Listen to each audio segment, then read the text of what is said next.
Salut tout le monde, on se retrouve aujourd'hui pour une nouvelle vidéo et c'est un book haul, donc j'en ai pas fait depuis 3 mois. En même temps, c'est vrai que je me voyais pas trop faire de book haul en sachant que je lisais pas non plus.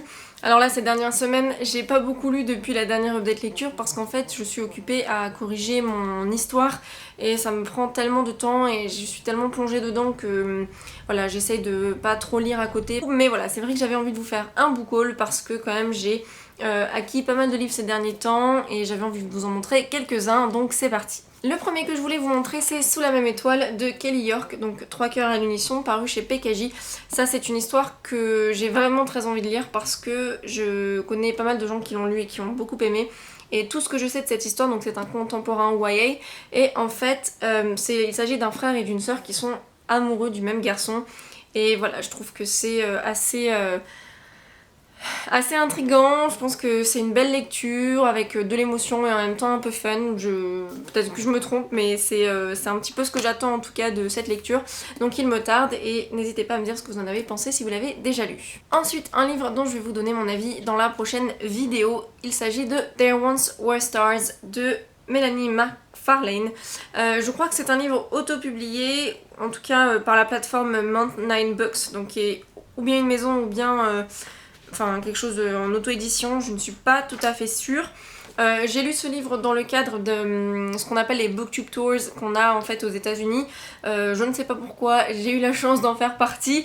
Mais voilà, ce livre me tentait bien en sachant que voilà, c'est une dystopie et qu'en ce moment les dystopies, ouais, j'essaye de m'en distancer un petit peu tout simplement parce que j'ai l'impression de revoir toujours la même chose.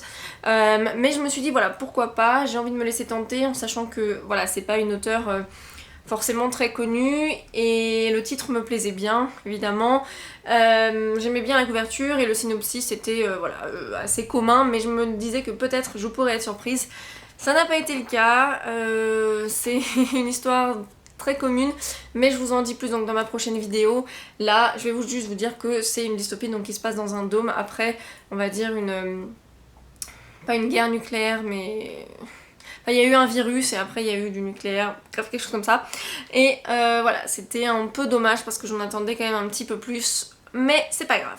Un livre dont j'ai entendu beaucoup de bien, il s'agit de Le Grand Marin de Catherine Poulain, donc prix du roman Ouest France et Étonnant Voyageur 2016, prix Compagnie des Pêches, Jean de Mer, Joseph Kessel, Nicolas blablabla, vous voyez il a gagné beaucoup de prix, donc c'est paru aux éditions de l'Olivier, je vous montre la couverture sans le bandeau, hop.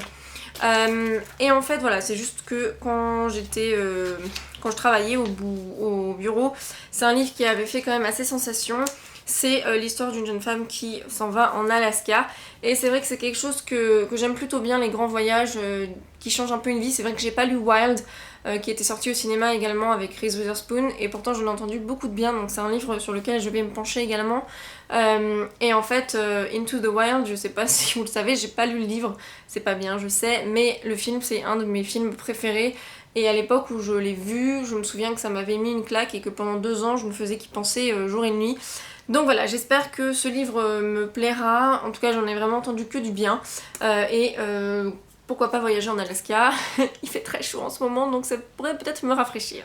Donc ensuite, le prochain livre c'est Le Jeu de l'Ange de Carlos Ruiz Zafón, donc le deuxième tome des cimetières des livres oubliés, donc le premier tome c'était L'Ombre du Vent et c'est un de mes livres préférés.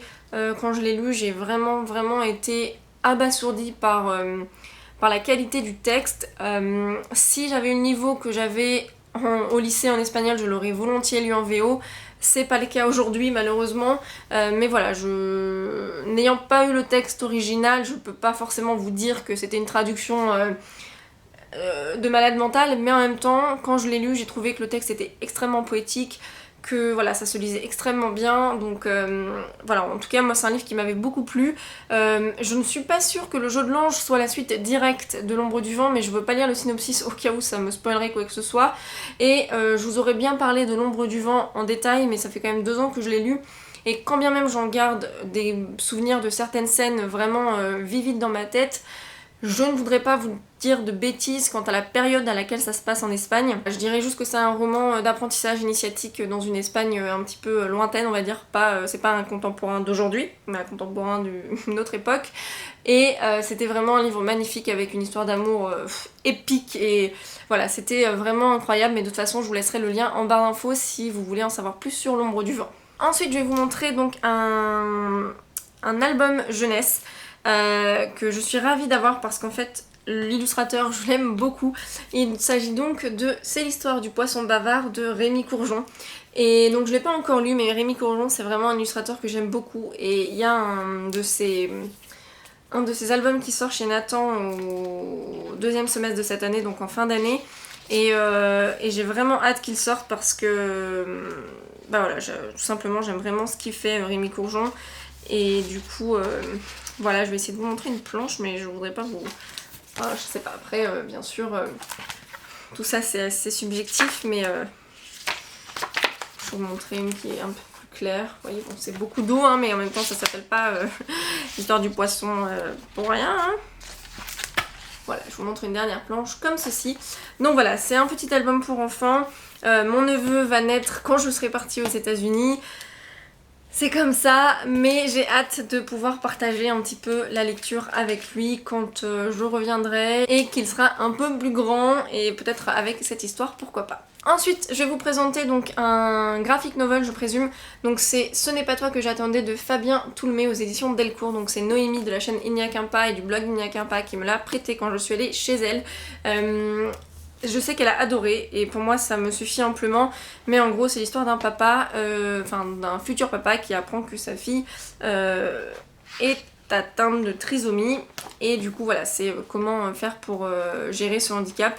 Et ma foi, j'ai vraiment hâte de le découvrir. Et ce que j'aime beaucoup, c'est que les planches en fait ne sont pas toujours de la même couleur. Donc on a bleu, vert, on a rouge, et en fait je me demande si les couleurs ne vont pas avec l'ambiance, puisque les tons chauds, les tons froids, etc. Et voilà, j'ai vraiment hâte de me plonger dedans. C'est des choses que je vais devoir lire avant mon départ, parce que évidemment je vais rien pouvoir prendre avec moi, et il faudrait que je le rende à son propriétaire avant que je parte. Un autre livre que j'ai assez hâte de lire, il s'agit de Monsieur Pénombre Monsieur Pénombre, libraire ouvert jour et nuit, donc de Robin Sloan, paru aux éditions du Point, donc c'est en format poche.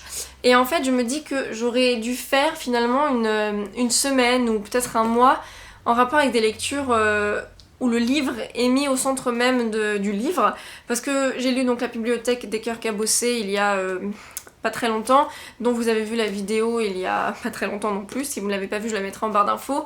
Et en fait j'en ai un autre qui est par là, derrière la fée Clochette, donc c'est Gabriel Zevin qui a... Mais alors je me souviens plus du titre en français, mais du coup c'est pareil, c'est un petit peu aussi un libraire ou un bibliothécaire dedans. Et maintenant je me dis que j'aurais dû faire un genre moi à thème, mais bon tant pis. Et du coup bah là c'est à peu près tout ce que je sais, c'est que c'est un libraire ouvert jour et nuit, voilà. Je l'avais vu beaucoup passer sur les chaînes anglo-saxonnes à un moment donné, il avait été plutôt bien noté il me semble, donc ma foi à découvrir. Et ensuite le dernier livre que j'ai à vous présenter, je l'aurais probablement pas découvert s'il ne m'avait pas été envoyé par Didier Jeunesse. Et ma foi j'ai assez hâte de le découvrir parce qu'en fait le personnage principal a des migraines. Et comment dire que vu que j'en suis atteinte aussi, je pense qu'on aura beaucoup de points communs avec le personnage principal. Il s'agit de Flow de Michael Thévenot, donc paru chez Didier Jeunesse. Également c'est un auteur français, en sachant que j'en lis pas forcément au francophone, vu que j'en lis pas beaucoup, ben c'est l'occasion. Et en fait à un moment donné, donc ce jeune homme qui s'appelle Josh, eh bien il réalise que quand il a des migraines, il peut accéder les pensées des gens qui l'entourent. Donc ma foi, ça me paraît assez intéressant, c'est assez court. Donc j'espère que ce sera une bonne lecture, et en plus il écrit que ça se passe de Poitiers à Boston. Donc la France, les États-Unis, c'est assez approprié pour moi en ce moment. Donc voilà, c'est tout pour ce book haul. J'espère qu'il vous aura plu, qu'il vous aura fait peut-être découvrir certains titres. N'hésitez pas à me dire si vous en avez lu certains, si vous a plu ou pas du tout. Et en attendant, on se retrouve très vite pour la prochaine vidéo. Bye!